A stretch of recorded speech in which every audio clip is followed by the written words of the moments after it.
Mari teman-teman, kita untuk saat teduh.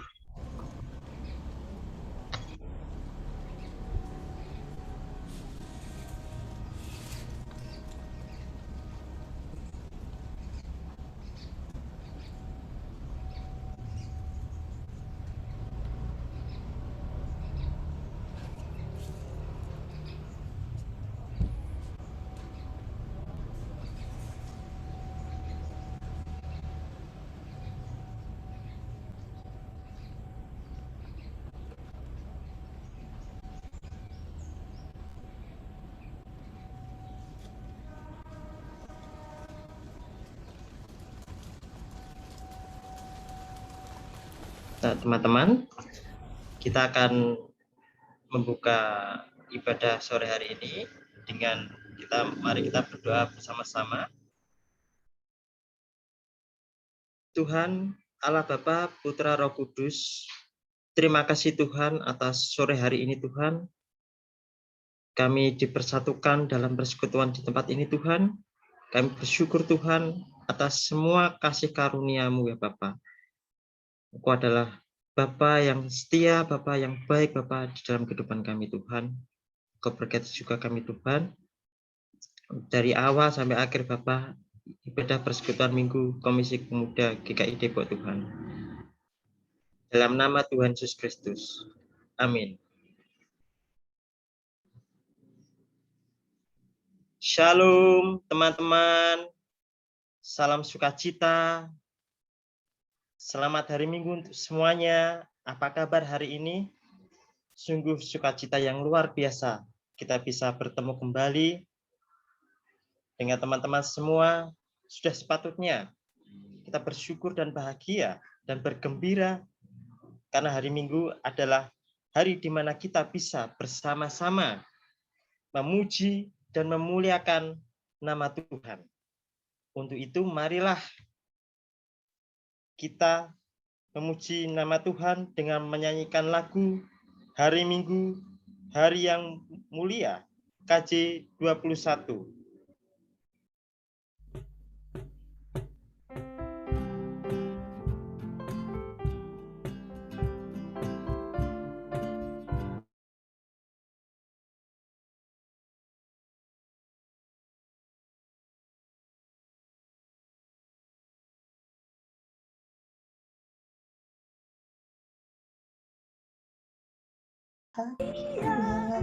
Masuk dalam hatiku, hari Minggu, hari Tuhan, hari suci dan teduh.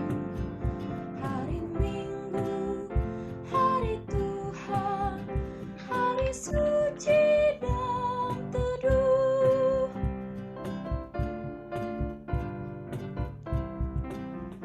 Hari Minggu, hari istirahat bagi badan yang letih. Firman Tuhan turun bawa nikmat untuk hati yang sedih. Hari Minggu, hari Tuhan, hari suci dan teduh. Hari Minggu, hari Tuhan, hari suci dan teduh. Pengakuan dosa. Sebagai manusia yang penuh dengan kesalahan dan dosa, sudah sepatutnya kita datang kepada Tuhan, meminta pengampunan atas semua perbuatan yang tidak layak. Mari kita menyanyikan lagu Tuhan, kami berlumuran dosa dari PKJ 43 ayat 1 sampai 4.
Mari teman-teman kita bersatuan di doa pengakuan dosa. Tuhan Allah Bapa, ampuni dosa-dosa kami Tuhan. Semua yang kami miliki Bapa, itu semuanya milik-Mu Bapa. Karena Engkau pemilik kehidupan di dalam kami Bapa. Engkau penulis kehidupan Tuhan. Ya Tuhan, kami datang di dalam hadirat-Mu yang Engkau melihat kami ini semua Tuhan. Anak-anak-Mu di tempat ini Tuhan. Terima kasih Tuhan atas kasih setia-Mu yang setia di dalam kehidupan kami Tuhan. Haleluya. Amin.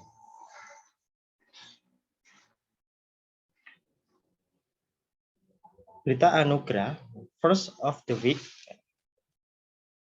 diambil dari Kolose 1 pasal 13 dan 14 yang berbunyi demikian.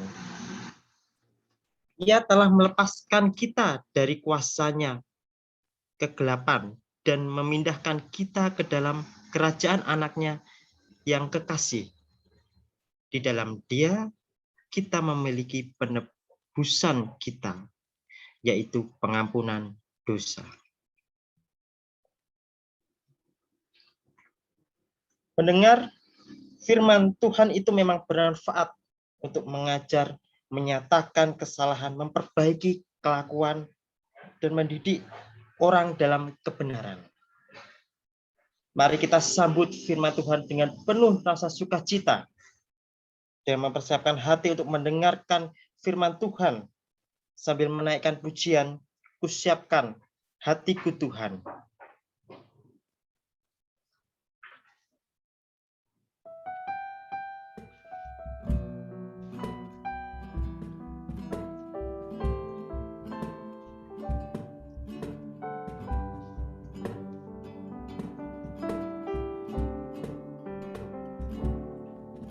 Siapkan hatiku Tuhan untuk dengar firman-Mu saat ini. Ku sujud menyembah-Mu Tuhan dalam hadirat-Mu saat ini.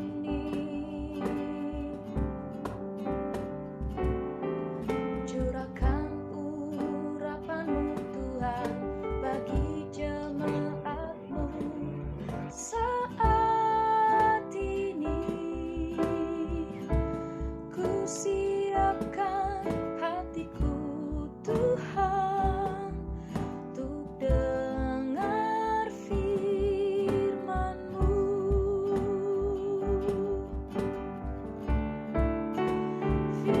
Firman-Mu Tuhan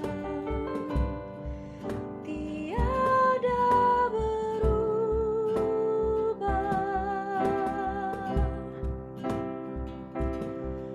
Dahulu, sekarang, selama-lamanya tiada berubah.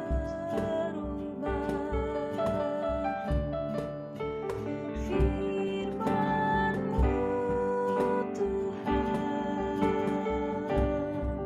penolong hidupku.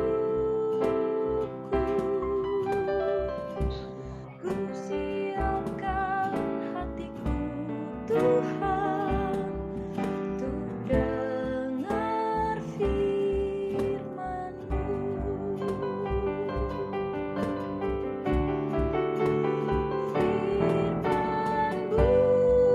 Tuhan tiada berubah.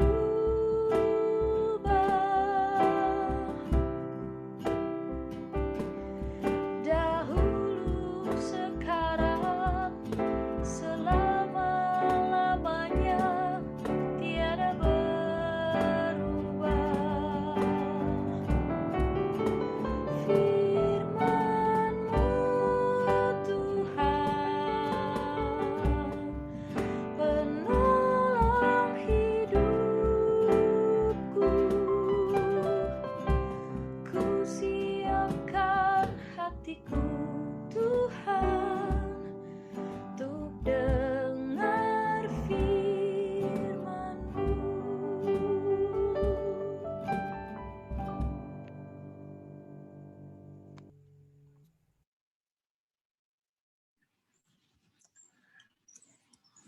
Selamat sore teman-teman, tiba saatnya bagi kita untuk membaca dan merenungkan sabda Tuhan. Sebelumnya mari kita berdoa. Sungguh tidak mudah bagi kami untuk memahami pikiran Tuhan, kehendak Tuhan. Tetapi kami percaya ketika kami membaca dan merenungkan firman, sesungguhnya kami sedang menyelami kedalaman pikiran ilahi di antara tulisan manusia. Dan kami percaya bahwa Roh Kudus yang akan menuntun, memampukan setiap kami, sehingga apa yang kami baca dan renungkan bersama-sama kami telaah saat ini, tidak sia-sia, tetapi boleh menjadi bekal dalam perjalanan iman kami, sehingga kami makin serupa dengan Kristus. Bersabdalah Bapa, kami siap mendengar. Dalam nama Tuhan Yesus kami berdoa. Amin. Saya mohon izin untuk share screen. Oke.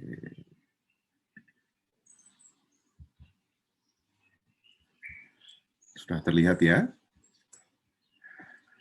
Ini tema yang bagi anak muda enggak banget ya.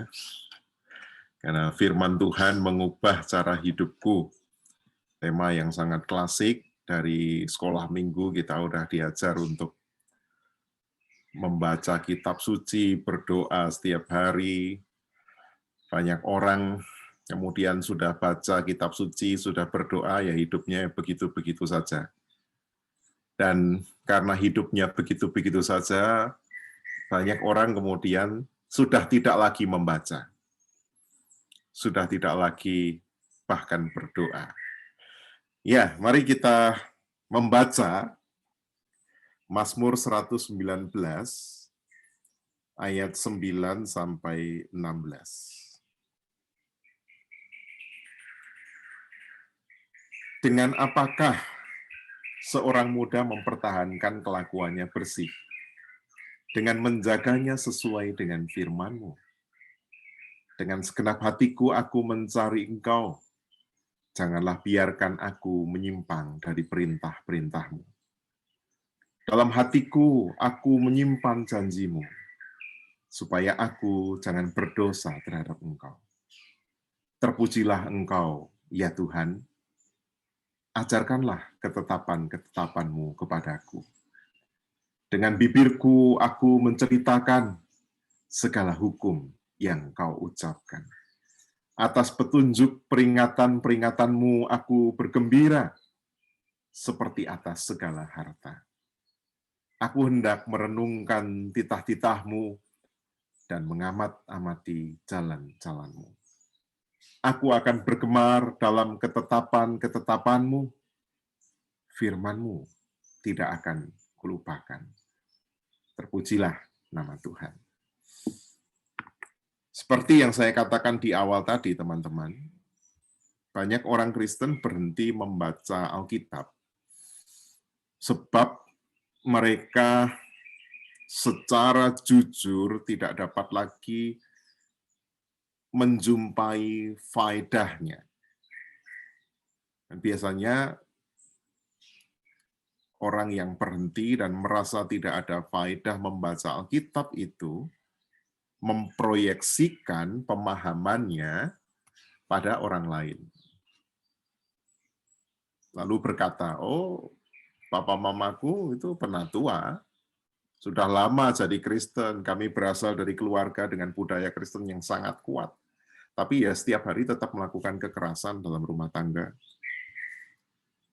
Oh, kawanku, seorang yang sangat saleh bersaat teduh setiap saat, tetapi ya tetap berselingkuh.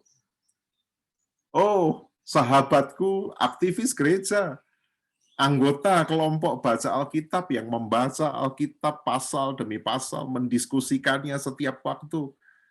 Tapi ya annoying, menyebalkan. Jadi apa poinnya aku membaca Alkitab? Kalau ada di antara kita yang berpikir seperti itu, saya kira itu pikiran yang jujur. Namun, cara pandang yang demikian mungkin mesti direnungkan ulang.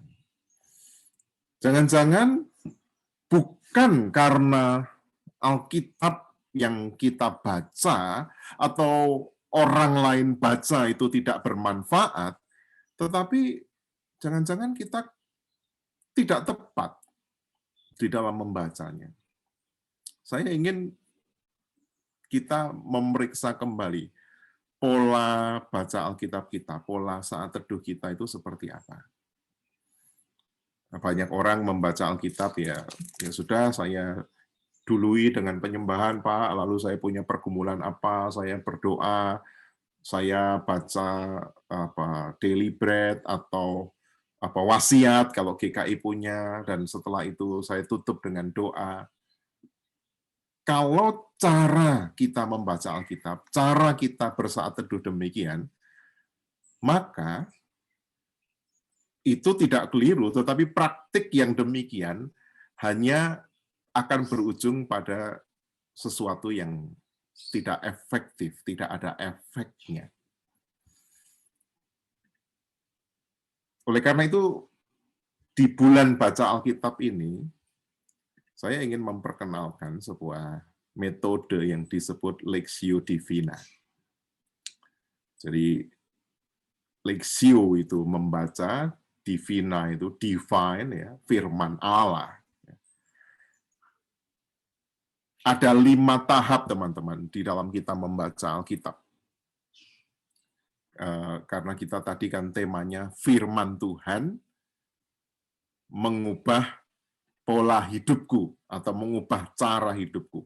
Jadi pada bagian pertama ini kita akan bahas dimensi firman Tuhannya dulu. Baru nanti yang kedua soal cara hidup. Ada 5 tahap ketika kita harus membaca Alkitab. Tahapnya adalah yang pertama Lectio, itu membaca. Membacanya dengan cara bagaimana? Dengan bersuara. Jadi kalau kita membaca Alkitab hanya dengan di batin, maka kita akan cenderung melewatkan kata demi kata dan pada akhirnya kehilangan kesempatan untuk menikmati firman. Ada juga tertulis bahwa iman itu timbul dari pendengaran akan firman Tuhan. Sehingga ketika kita membaca Alkitab, yang perlu kita lakukan adalah kita itu seperti membacakan pada diri kita supaya diri kita itu mendengar. Maka biasakanlah, entah itu satu perikop atau hanya satu ayat yang kamu baca, bacalah dengan bersuara.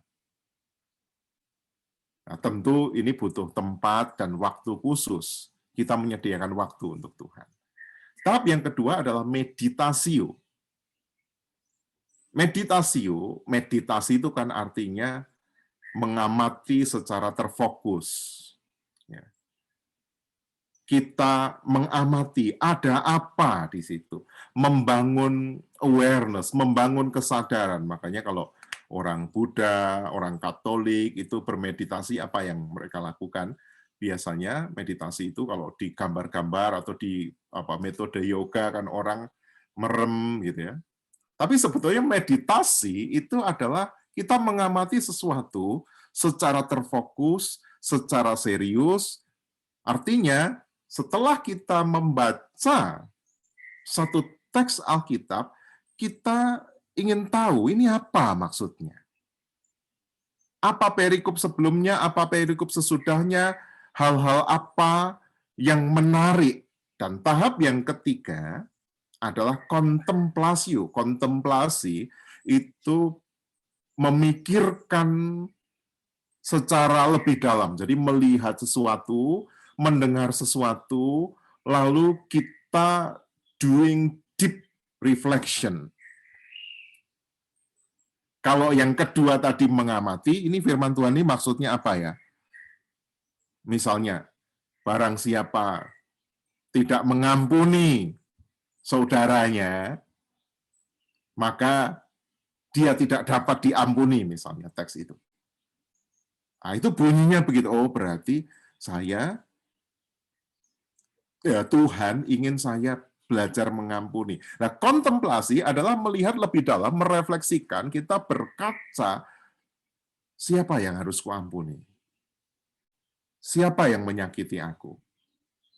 Mengapa aku sulit mengampuni? Apa peristiwanya? Mengapa hal yang sulit ini Tuhan nyatakan padaku? Dan di sanalah terjadi yang namanya interaksi antara firman yang saudara baca tadi dan dengar, yang saudara pahami, itu kemudian berbicara pada diri saudara. Tahap keempat adalah orasio. Orasio itu kan berorasi ya, ngomong, berbicara. Kita berdoa kepada Tuhan. Kalau tadi Tuhan sudah berbicara kepada kita sudah merenungkan firman-Nya, merelevansikan, menghubungkan, merefleksikan firman itu, maka tiba saatnya kita harus bicara sama Tuhan. Doa bukan berisi semacam list atau daftar belanjaan. Tuhan, aku mau interview kerja, cari pacar, mau sukses, mau beli rumah, mau kredit mobil, mau ketemu orang, istilahnya untuk memenangkan bisnis, lalu dalam nama Yesus, selesai. Kita seringkali kan menempatkan doa seperti itu kan teman-teman. Jadi kayak lagi belanja aja di department store begitu. Nah, kalau list belanjaannya habis ya sudah pulang. Maka walaupun saudara jadi Kristen 30-40 tahun ya nggak akan bertumbuh kalau caranya begitu. Ketika kita berdoa, yang kita doakan apa? Kalau tadi teks yang kita baca misalnya adalah tentang pengampunan, maka ya doakanlah dirimu, akuilah perasaan sakitmu, doakanlah orang itu, akui aku nggak rela Tuhan untuk mengampuni dia, tapi aku mau menurut padamu. Sehingga isi doa itu adalah firman yang diucapkan dari perspektif pergumulan kita. Dan tahap terakhir adalah misio. Misio itu setelah berdoa, amin, komitmennya apa? Misiku apa? Baik Tuhan, setelah aku membaca tentang pengampunan, Engkau mengajari aku untuk mengampuni. Walaupun berat, hari ini aku mau coba temui dia dan menyatakan, aku mengampunimu. Sebab aku punya komitmen, memang masa lalu tidak dapat diubah, tetapi aku mau berorientasi ke masa depan. Apa yang dia lakukan tidak mungkin dicabut, tetapi pengampunanku memperbaiki relasi. Baik Tuhan, nggak bisa hari ini, tapi aku akan belajar dalam minggu ini mengampuni dia.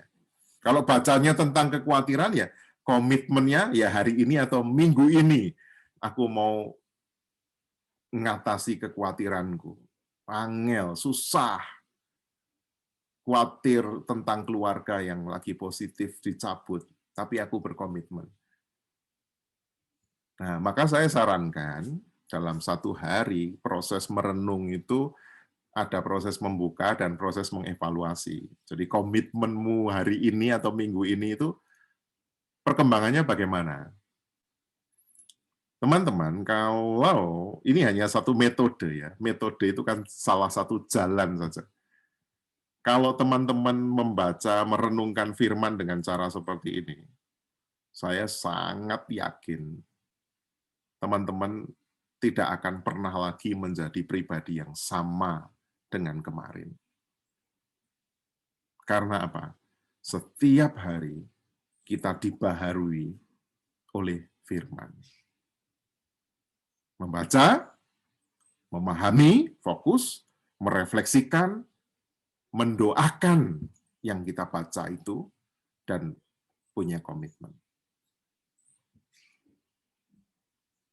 Jadi jangan sampai jadi orang-orang Kristen yang hanya tradisi, berasal dari budaya yang Kristen, keluarga Kristen, yang kemudian sudah acak-acakan, Dan makin banyak orang Kristen, makin banyak yang menyebalkan, gitu ya. Nah, sekarang kita masuk ke yang kedua nih, cara hidup.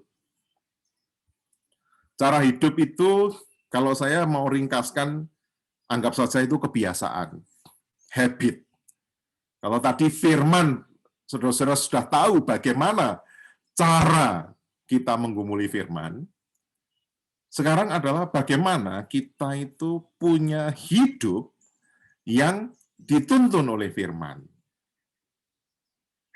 Karena proses Lectio Divina tadi akan menolong saudara untuk tahu, paham, tersentuh, berserah, berkomitmen. Itu tahap pertama. Tahap keduanya adalah kita mesti sadar bahwa cara hidup, kebiasaan itu terkait dengan 3H. 3H, yaitu heart, head, dan hand.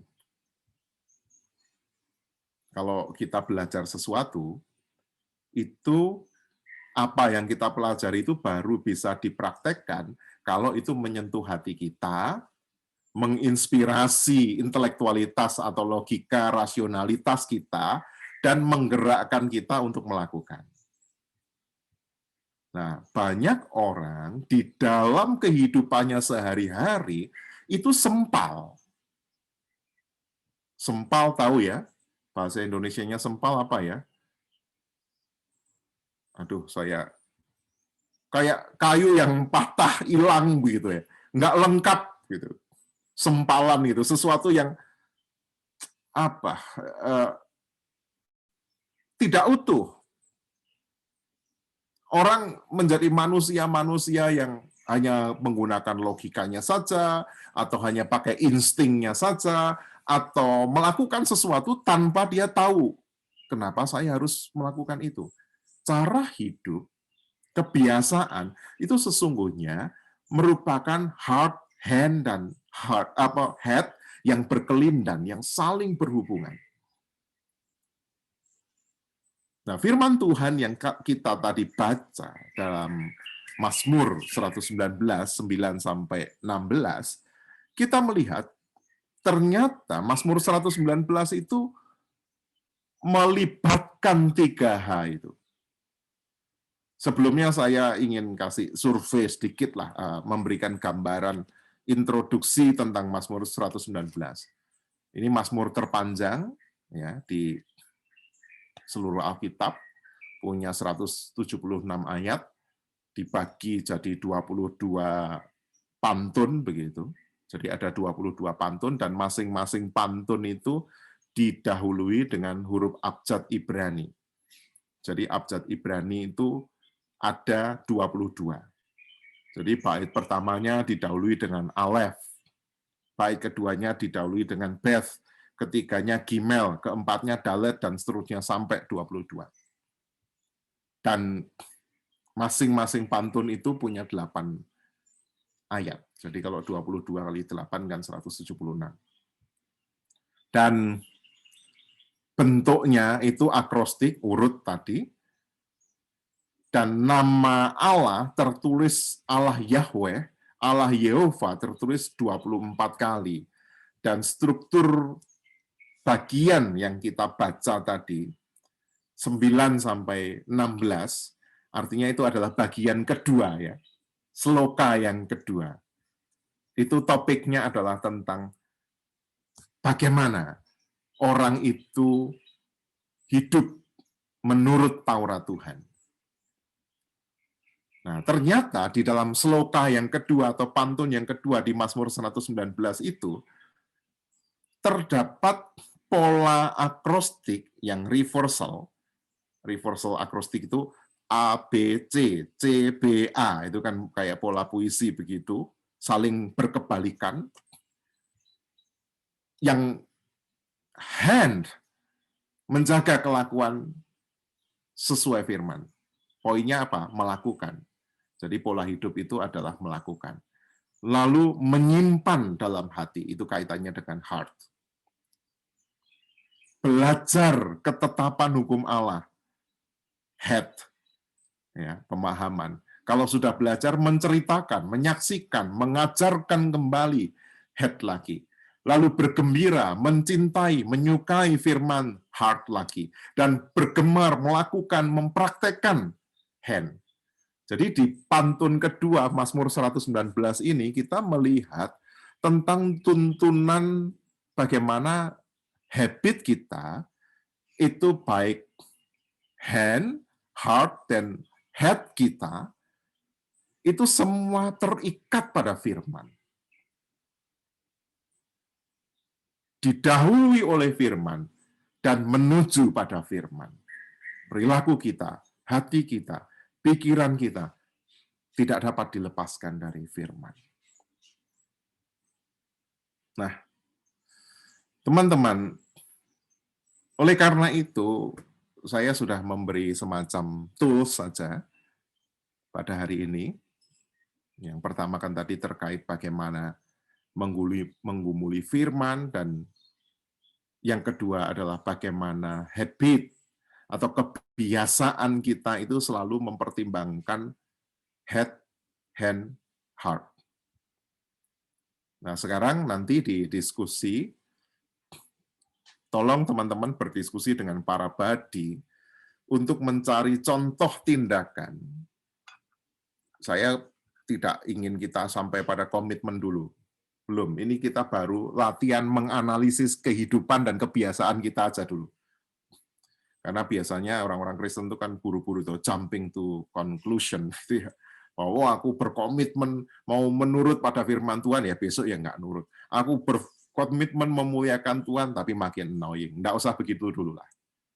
Sekarang kita periksa diri, kita scan diri kita. Kita periksa contoh tindakan yang biasa saudara-saudara lakukan, lalu coba ingat bagaimana perasaan saudara, dan mengapa saudara melakukan itu. Karena banyak orang ya udah nggak tahu ya mau melakukan apa, otomatis Pak.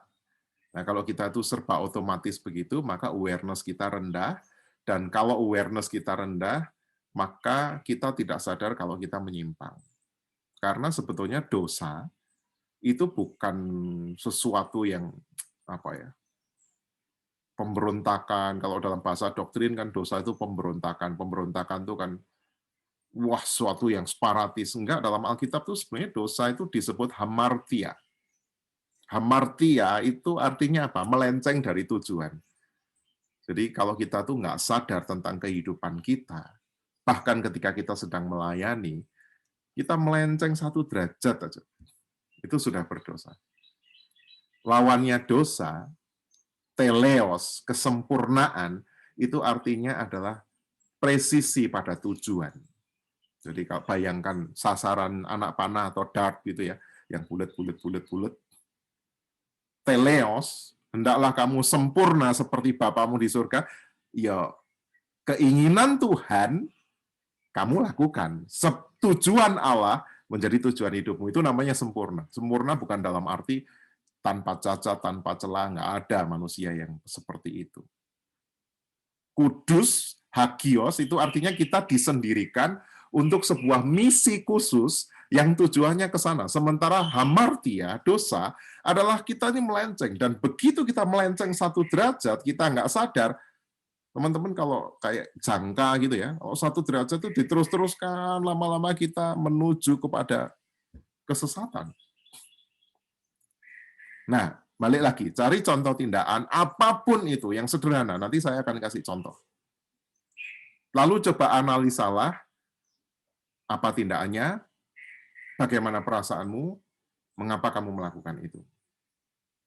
Lalu diskusikan juga bagaimana firman itu berperan mendasari tindakan, rasa, dan rasiomu. Tindakan tadi ya. Nanti saya akan kasih contoh tindakannya adalah makan. Nah, sederhana ya. Makan, lalu dihubungkan dengan firman. Itulah namanya apa? Spiritualitas.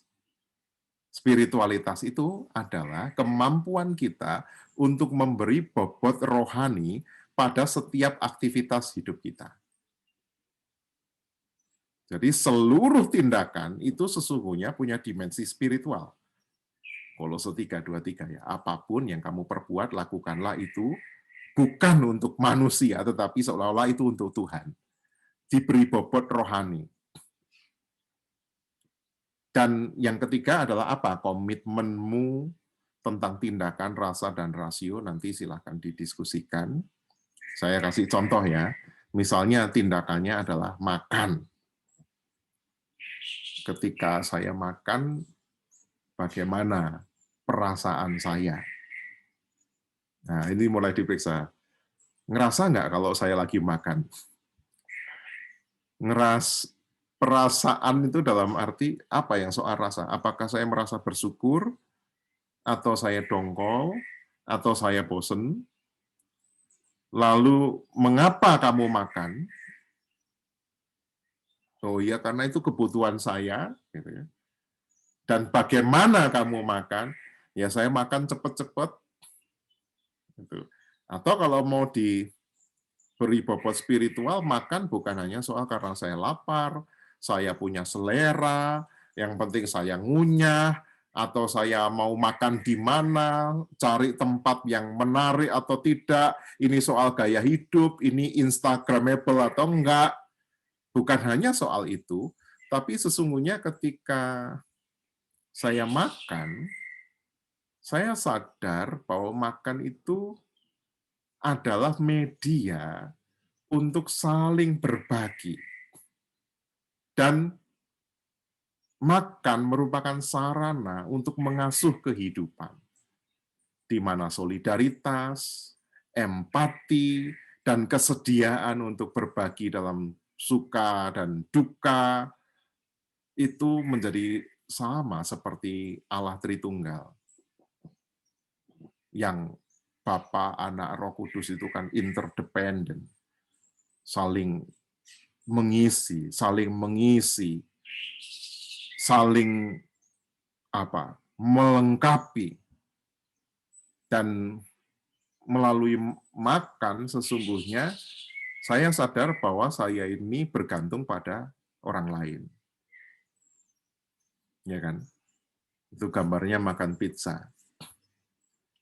Harus ada orang yang bikin, harus ada orang yang menyediakan bahannya, harus ada pihak yang memasarkan hasil panennya, harus ada orang yang jual pupuk, harus ada bakteri yang menguraikan unsur-unsur tanah.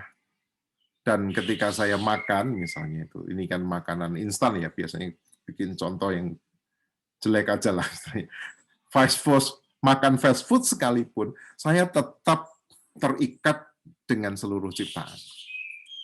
Maka kata Norman Wiesbe adalah through food and eating, one is connected to the membership of creation to God.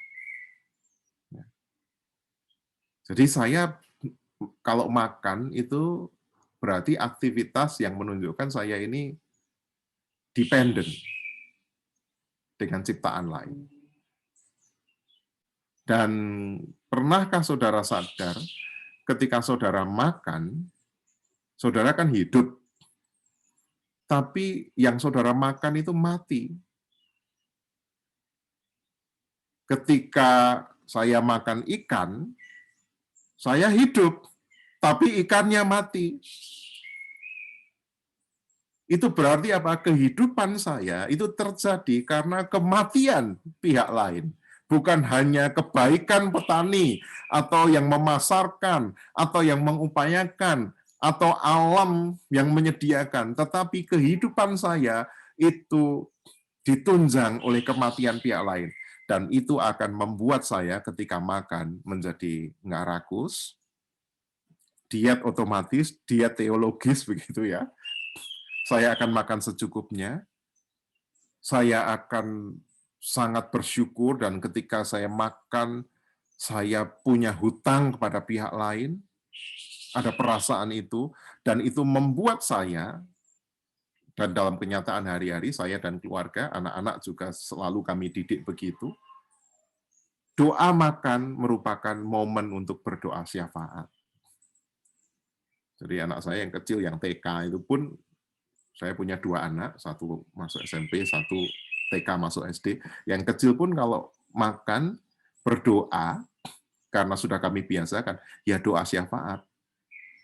Didoakan bunda yang memasak. Kami nggak punya pembantu, jadi istri saya yang masak, doakan bunda yang memasak. Atau kalau ada kiriman makanan dari jemaat, ya kami doakan yang memberi, didoakan yang mengupayakan, didoakan supaya pandemi berakhir, didoakan orang-orang yang tidak bisa makan, didoakan macam-macam. Jadi meja makan menjadi semacam sanctuary, menjadi tempat penyembahan, tempat pemujaan. Dan itu membuat makan menjadi sangat spiritual. Itu baru soal makan nih. Nah, ada contoh-contoh lain, nanti silakan dieksplor. Dan through eating together, we are taste the goodness of God. Nah, dengan demikian, saya serepot apapun, walaupun itu kalau nuruti kerepotan itu kan nggak ada habisnya. Kalau betul-betul memungkinkan atau tidak kepepet banget, saya biasanya selalu makan bersama. Pak, saya anak kos, Pak, jauh dari orang tua. Ya makan sama pacarmu dong. Karena apa? Wah, saya nggak punya bersama-sama. Nah, Pak, sekarang kan masanya PPKM darurat. Oke, tapi minimal dari sudut semangat kita punya kebersamaan. Kadang-kadang kan banyak orang nggak lagi bersama. Karena apa? Dimensi bersama itu di sana ada upaya saling melayani.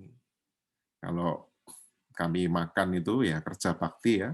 Istri saya yang masak, anak saya yang gede yang ngambilin piring, lalu saya ngambilkan nasi, lauk ke anak-anak. Nanti selesai biasanya saya nyucikan piringnya, lalu anak-anak menyediakan minumannya. Kami biasakan begitu, bukan karena saya keluarga pendeta, idealis. No, nggak ada hubungannya dengan itu. Tetapi itu adalah semacam apa? Praktik spiritual yang sifatnya sehari-hari. Ketika kita makan, kita berjumpa dengan Tuhan. Itu hanya satu contoh. Nah, coba nanti teman-teman analisis, tapi kalau dalam proses scan-nya itu, wah, saya kok nggak pernah mikir ya yang saya lakukan ini apa. Atau saya kok jarang merasakan, nggak apa-apa, ceritakan aja.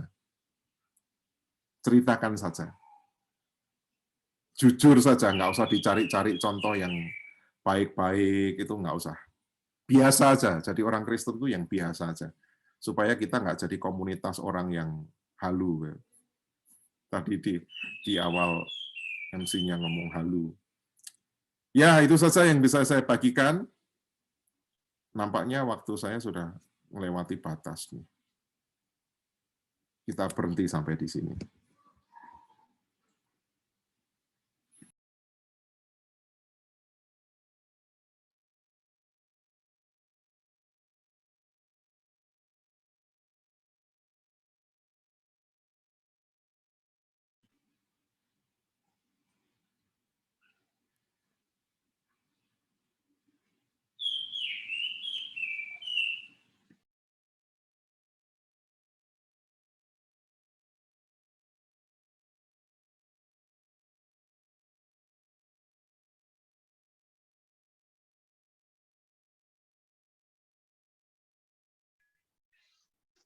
Mari teman-teman untuk saat ini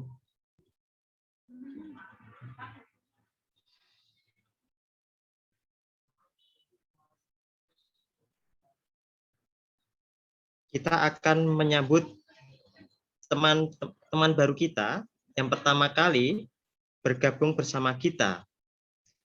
Selamat datang untuk Kristo.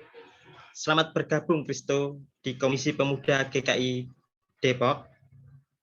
Mari kita menyambut teman-teman yang baru yang bergabung dengan menaikkan pujian It's good to see you.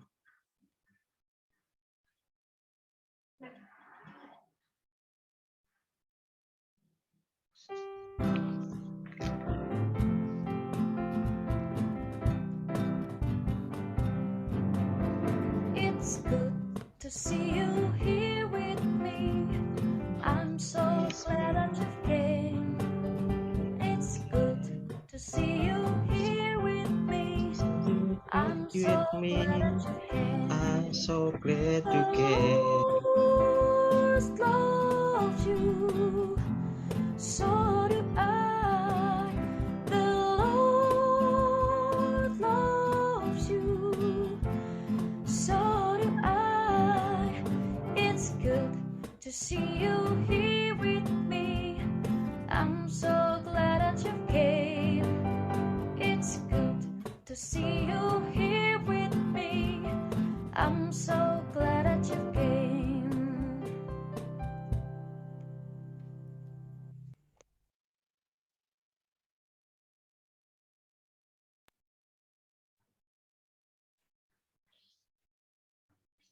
Ada teman-teman kita yang berulang tahun.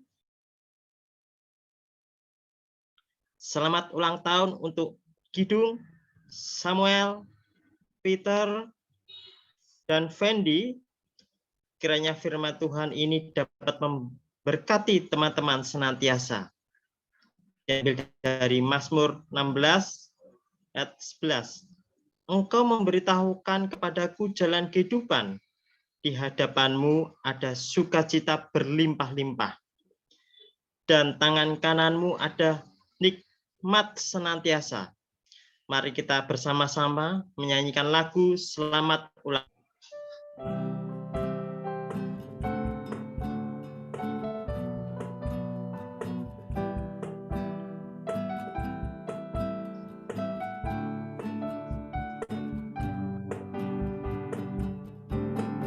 Selamat ulang tahun, kami ucapkan padamu. Selamat hari jadi, Tuhan Yesus memberkati.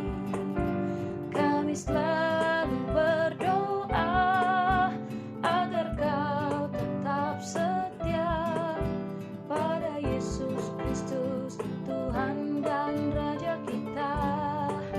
Oh, kami mengucap syukur, Tuhan telah pimpin langkahmu. Padamu Kidung, padamu Samuel, padamu Peter, padamu Fendi, selamat ulang tahun.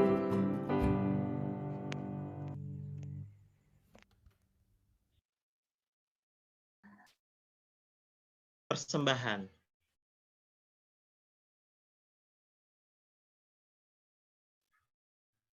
Nas persembahan diambil dari 2 Korintus 9 ayat 7. Hendaklah masing-masing memberitakan menurut kerelaan hatinya. Jangan sedih hati atau karena paksaan. Sebab Allah mengasihi orang yang memberi dengan sukacita. Teman-teman bisa memberikan persembahan melalui barcode yang sudah tertera di layar. Bisa menambahkan kode 10 di belakang nominal. Dengan contoh 50.000, 10, atau bisa juga misalnya 1 juta, 10. Dan bisa ditransfer. Mari teman-teman kita menaikkan pujian Betapa Hatiku.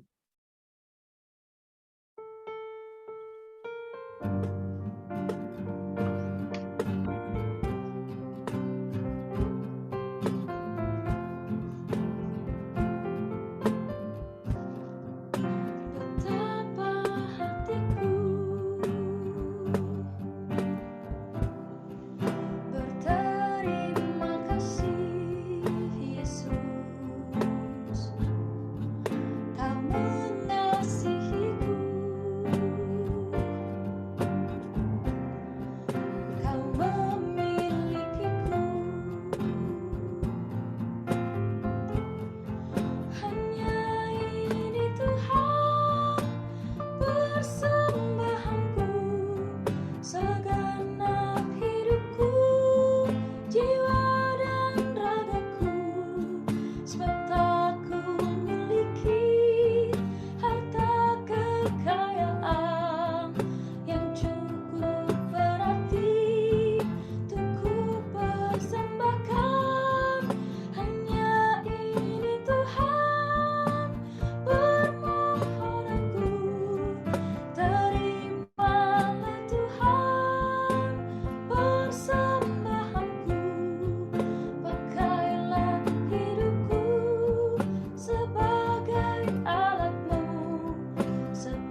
Mari kita berdoa, teman-teman.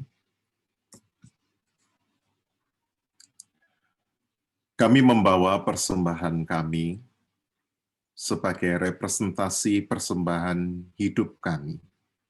Oleh karena itu, terimalah ya Bapa, sebab ini merupakan ungkapan syukur dari hati yang terdalam atas kasih, pemeliharaan, keselamatan, dan penyertaan Tuhan. Kiranya persembahan ini boleh dipakai untuk meningkatkan kualitas hidup dan biarlah kerajaan Allah nyata melalui GKI Depok. Kami juga berdoa untuk Komisi Pemuda. Kami berdoa biarlah di tengah-tengah pandemi ini kawan-kawan muda di GKI Depok tetap boleh bersemangat dan bahkan menjadi pilar bagi gereja, pilar bagi masyarakat untuk mendatangkan kebaikan bagi Depok dan bahkan bagi bangsa Indonesia. Kami doakan di tengah-tengah meningkatnya kurva pandemi dan bahkan banyak pihak sudah merasa frustasi dalam situasi-situasi yang sulit ini. Rumah sakit overload, tenaga-tenaga kesehatan, kelelahan, ketersediaan obat semakin jarang, PKM membuat ekonomi terus terhambat dan kemudian pengangguran naik, masalah sosial terus bermunculan dan problem kriminalitas juga mewarnai dunia nyata dan dunia virtual. Tuhan kami berdoa, pakailah anak-anak muda, terutama teman-teman di GKI Depok, untuk boleh menjadi alat bagi Allah, untuk mendatangkan sukacita, kelegaan, penghiburan, dan damai sejahtera. Kami doakan untuk persiapan pernikahan Ira dan Daniel. Kami doakan untuk saudara-saudara juga yang sedang mencari pasangan hidup. Kiranya Tuhan memberkati Ira dan Daniel sehingga kehidupan berumah tangga mereka menjadi kehidupan yang sesuai dengan rencanamu, keluarga yang memancarkan citra Kristus di tengah-tengah kehidupan.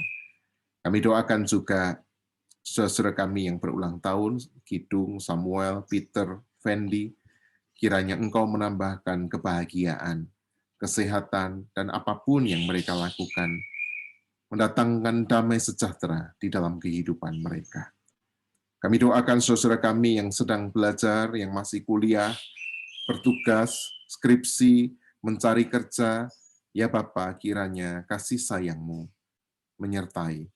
Dan biarlah teman-teman kami ini boleh berupaya keras untuk tetap bertahan di tengah-tengah tugas yang menumpuk, untuk menyelesaikan apa yang mereka harus selesaikan, untuk menuntaskan segala tanggung jawab mereka.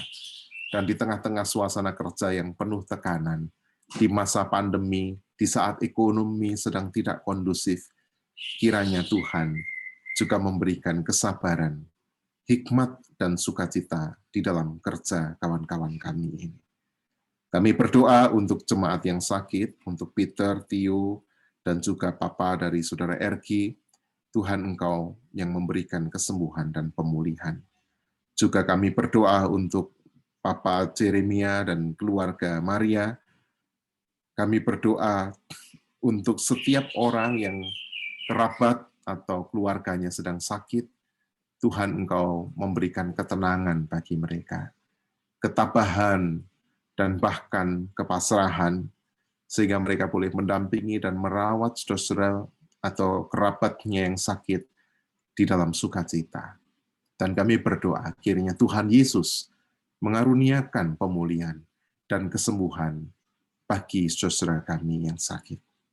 Kami juga berdoa untuk Peter dan Esther yang sedang berduka cita sebab Mama terkasih telah berpulang ke rumah Bapa.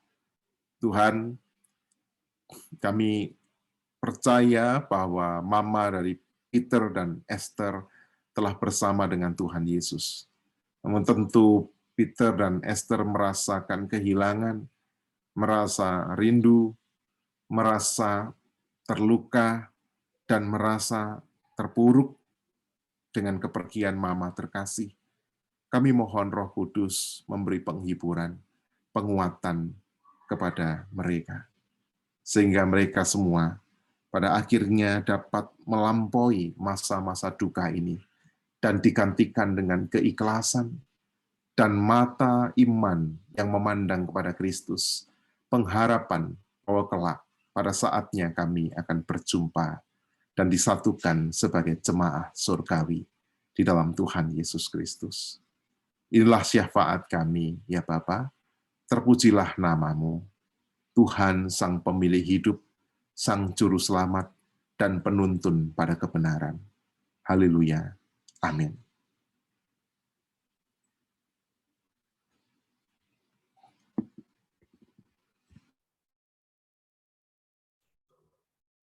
Firman Tuhan kiranya selalu kita pegang teguh, sebab segala yang tidak mungkin bagi manusia menjadi mungkin di dalam Tuhan, dalam merefleksikan, dalam pembaharuan dalam kehidupan kita, dalam refleksi kehidupan kita.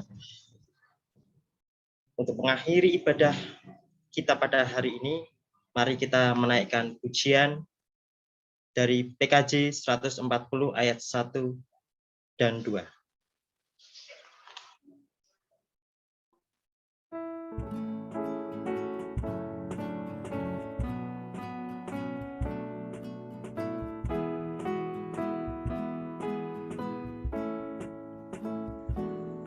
Tuhanku berjanji dengan firman-Nya, segala diatasinya. Yang paling tak mungkin dimungkinkannya bagi yang beriman padanya. Tiada yang mustahil asal kuat beriman. Tiada yang mustahil bila firman kau pegang. Firman Tuhanmu dengarkanlah. Tiada yang mustahil baginya. Percayalah kepadanya, peganglah firman-Nya. Segala hal menjadi mungkin beserta Tuhan.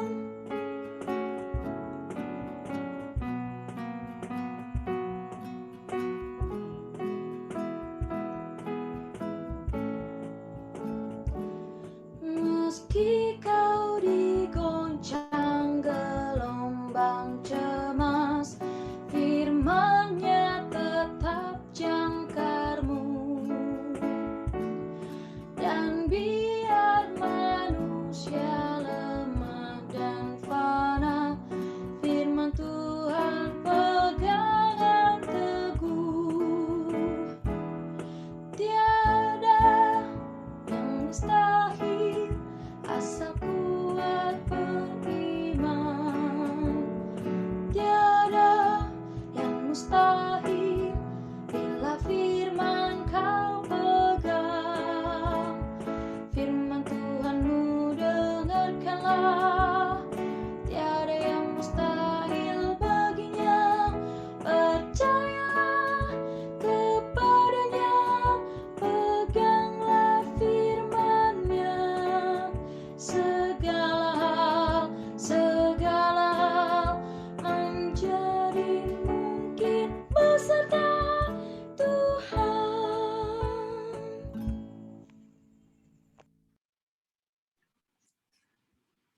Teman-teman, kini arahkanlah hatimu kepada Tuhan, dan marilah kita merenungkan firman Tuhan serta melakukannya dengan segenap hati, dengan tidak menyimpang dari perintah-perintah-Nya.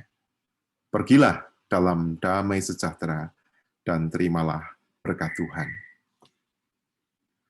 Kasih karunia Allah, Tuhan Yesus Kristus dan persekutuan Roh Kudus menyertai saudara sekalian sekarang sampai selama-lamanya. Amin.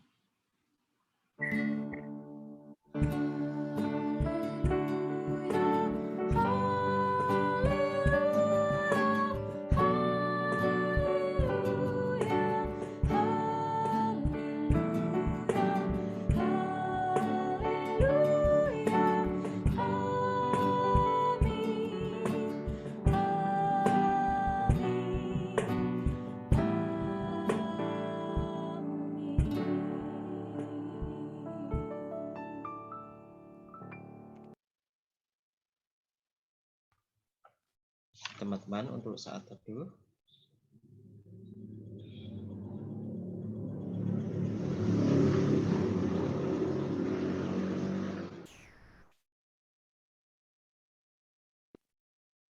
ibadah selesai. Saya kembalikan kepada pengurus Glorious Ruli. Oke. Terima kasih Mas Gali. Shalom teman-teman sekalian, selamat hari Minggu. Bersyukur kita boleh melakukan persekutuan Komisi Pemuda kembali lagi pada kesempatan kali ini. Kita sudah belajar bersama-sama, masih dalam bulan baca Alkitab dengan tajuk Firman Tuhan mengubah cara hidupku. Ruli di sini pertama-tama mau mengapresiasi deretan pelayan yang mengambil tugas pada ibadah hari ini, pada persekutuan hari ini. Pelayan firman, tadi kita bersama-sama telah mendengarkan firman Tuhan yang dibawakan, yang disampaikan, yang dihotbahkan oleh Bapak Pendeta Andri Purnawan dari GKI Darmo Satelit. Ruli mewakili kepengurusan Komisi Pemuda GKI Depok dan teman-teman sekalian di sini mengucapkan banyak terima kasih kepada Pak Pendeta Andri. Doa dari kami kiranya Bapak sehat selalu, selalu diberkati dalam setiap langkah kehidupan yang diambil, entah itu dalam keluarga, pelayanan, maupun di kehidupan sosial. Salam dari kami untuk GKI Darmo Satelit, khususnya kepada Komisi Pemuda di sana ya Pak. Ya, Tuhan Yesus memberkati selalu, Pak. Teman-teman sekalian boleh kasih ini dong emot love-nya yang ada di Zoom untuk menandakan apresiasi kita buat Pak Pendeta Andri Purnawan. Oke, thank you. Next, Ruli mau ke pelayan. Tadi selama 1 jam lebih gitu ya, sudah ada MC kondang yang memimpin kita, yaitu ada Mas Galih. Kemudian kalau tadi mendengar teduhnya suara pemandu pujian itu ada Kak Gina. Kemudian ada dentangan piano dari Rio. Kemudian ada petikan gitar dari Amsal dan juga ada dentuman kahon dari Louis.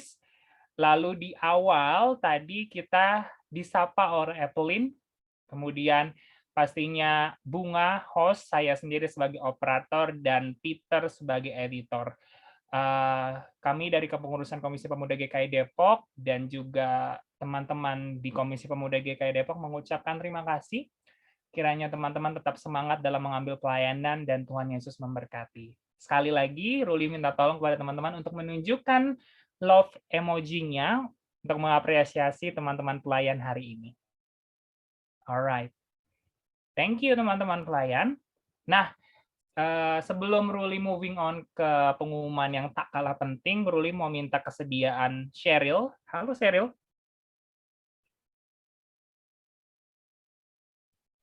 Yuk, kita foto bersama. Ya, Ruli matikan share screen-nya dulu sejenak ya. Semoga suara gue terdengar ya, soalnya gue kayak agak jadi ngomong. Oke, teman-teman kita semua videonya. Teman-teman nyalain dulu yuk. Dimulai dari page pertama dulu ya, tapi mulai dulu aja. Oke, 1, 2, 3. Wait. Tahan dulu.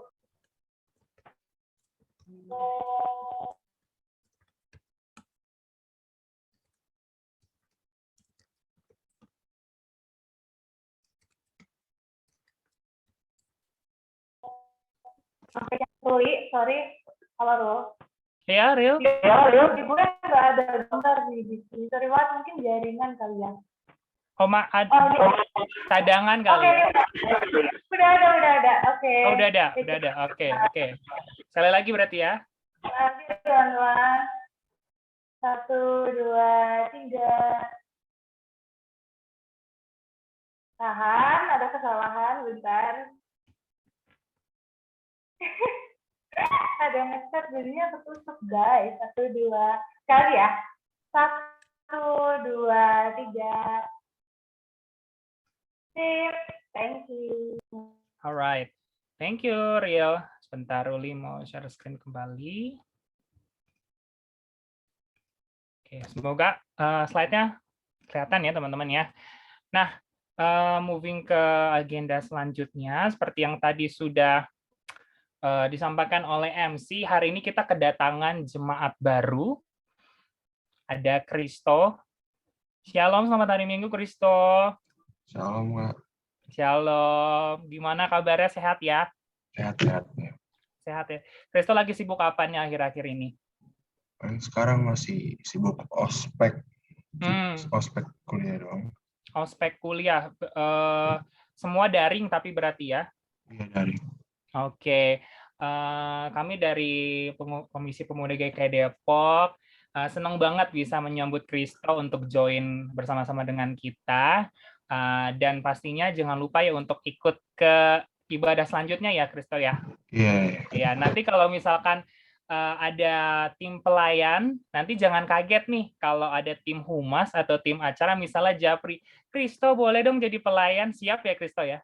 Siap. Siap. Oke, thank you Kristo. Anyway, buat Kristo, Puput sudah taruh link untuk mengisi form jemaat baru yang masuk ke Komisi Pemuda GKI Depok. Kristo bisa lihat di kolom Zoom chat, bisa diisi ya Kristo ya. Oke, thank you. Nah, moving on. Teman-teman sekalian, tak terasa bulan depan sudah masuk bulan Agustus. Kalau seperti yang kita tahu, Agustus itu identik dengan keindonesiaannya, kemerdekaannya. Nah, di bulan Agustus nanti, Komisi Pemuda GKI Depok akan punya 3 rangkaian acara. Yang pasti pada minggu pertama, minggu ketiga, dan yang terakhir minggu kelima. Ruli mau beritahu terlebih dahulu yang 2 minggu pertama, kita akan kembali mengadakan persekutuan pada tanggal 1 Agustus, temanya Gerakan Kemanusiaan Indonesia. Kemudian pada minggu yang ketiga kita akan membahas mengenai radikalisme tetap pada jam yang sama. Nanti di minggu kelima kita akan ada ibadah kolaborasi. Modelnya akan seperti apa, nanti akan ada broadcast, pengumuman selanjutnya akan diumumkan dari tim pengurus Komisi Pemuda GKI Depok. Tapi yang mau Ruli reminder, untuk teman-teman sekalian, jangan lupa yang paling dekat kita untuk join di 1 Agustus 2021 pukul 4 sore dengan Gerakan Kemanusiaan Indonesia. Oke, Juli yang kita sedang lalui bersama bulan ini, bulan baca Alkitab, Ruli kembali ingin mengajak teman-teman sekalian yang masih belum join di Gerakan G Sesama, gitu ya. Kira-kira hatinya sudah tergerak. Kalau misalkan mau berjoin, mau bergabung di dalam bulan baca Alkitab, bisa langsung saja masuk ke tautan bit.ly/formg sesama atau pindai quick response code yang ada pada layar. Ditunggu kehadiran dan joinnya teman-teman sekalian di bulan baca Alkitab, karena pastinya ada satu webinar yang cukup seru yang pastinya sayang untuk teman-teman tidak join, tidak gabung. Dari G Sesama akan mengadakan pelatihan menggali Alkitab sederhana, dilayani oleh Bang Pendeta Alex Nanlohi, itu pada 25 Juli, tepatnya pukul 1 siang mulainya. Teman-teman yang berminat untuk bergabung bisa mendaftar di bit.ly/form pelatihan BBA 2021. Oke. Sekiranya itu pengumuman dari Ruli, ya. Mohon maaf potong, foto bersamanya bisa diulang lagi deh. Soalnya kenapa tuh? Ada sesuatu lah pokoknya di foto yang sebelumnya. Oke, siap. Oke, ini ku backup. Teman-teman boleh tolong nyalain lagi videonya. Sebentar.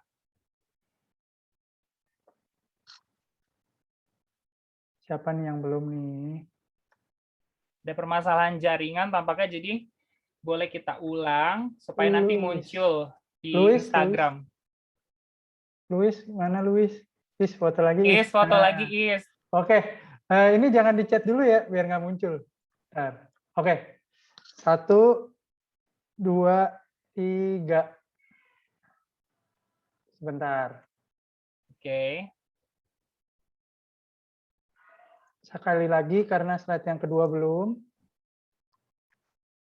1, 2, 3. Oke, udah ini. Aman ya, Sal? Puji Tuhan, aman. Oke, thank you Om Sal. Teman-teman sekalian, itu aja pengumuman dari pengurus. Kita moving on ke teman-teman pelayan. Boleh kita masuk ke doa pelayan dan evaluasi. Dan sisanya teman-teman bisa bergabung ke Kompak, yang mana tadi ada alternatif diskusi yang sudah disampaikan oleh Pak Pendeta Andri. Kiranya bisa diskusikan bersama. Oke, sampai bertemu di grup Kompak ya. Tuhan Yesus memberkati. Selamat hari Minggu. Selamat hari Minggu semua.